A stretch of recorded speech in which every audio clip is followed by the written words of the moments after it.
Good morning. Welcome to Garden Wednesday, Western New York, edition 8. We've been doing this for 2 months now. Can you believe it?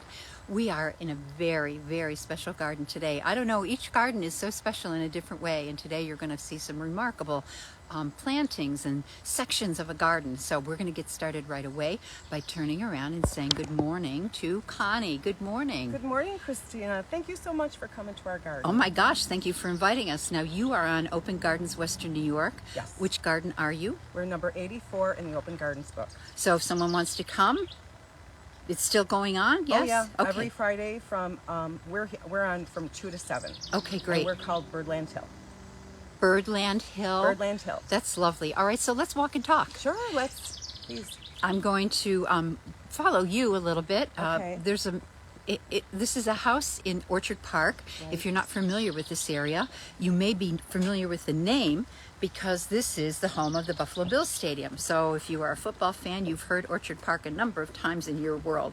But today it's all about flowers and gardens, and we're coming down into this magical area. We're going by, now don't go far, okay. So I want you to tell me, this. I know clematis, Yeah. but what are these others? The mini clematis, and then we like to have some of the morning glories come up. So when these are done, this will all be morning glories. I've Yep. never seen mini clematis before. They're beautiful. Aren't they pretty? Okay, so do you call this anything? I call this a magical walkway. What is this? This is just our pathway going into our woodland gardens.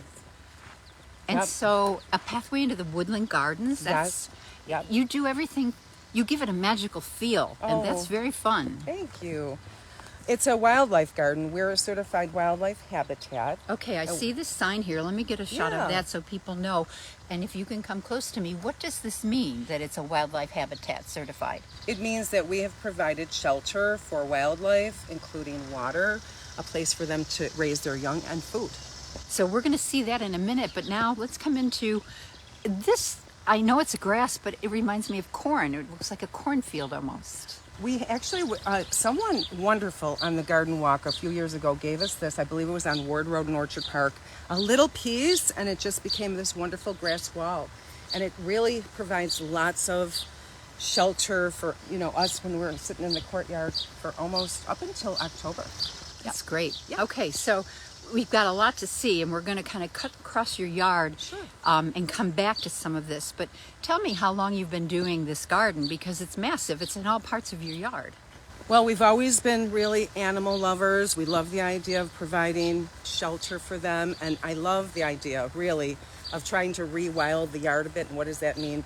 No pesticides, no chemicals. You don't use any pesticides or chemicals here? Absolutely none. How No. And so how do you, like I'm looking at your hostas. Yeah. Where I live, the deer take them all. Right. How do you manage this without chemicals or pesticides? We have a homemade concoction and that we use. That it was a recipe that was given to us. We also do use some deer away. I can tell you that. Okay. We have had to use that. But other than that, nothing. All right, so we are going to, if you will introduce us, Sure. meet your son.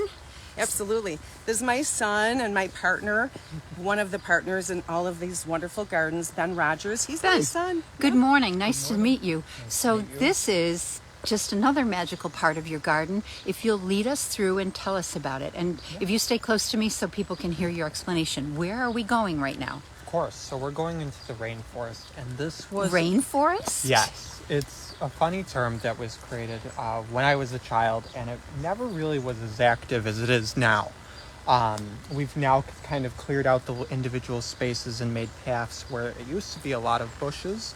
Allows for a shaded canopy for deer, foxes, raccoons, and all other types of wildlife. We feed a lot of different birds in this area, and you will always hear them. There's babies right under the canopy here.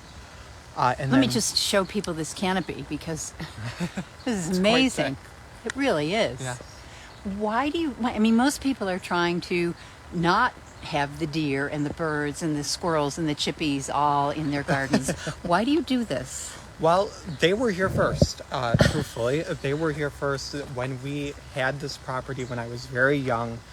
It was always filled with deer, and then as there had become more developments around the area, you would see more roadkill. You would see a lot less wildlife, but we would always see them in our yard, and we wanted to just keep a space for them.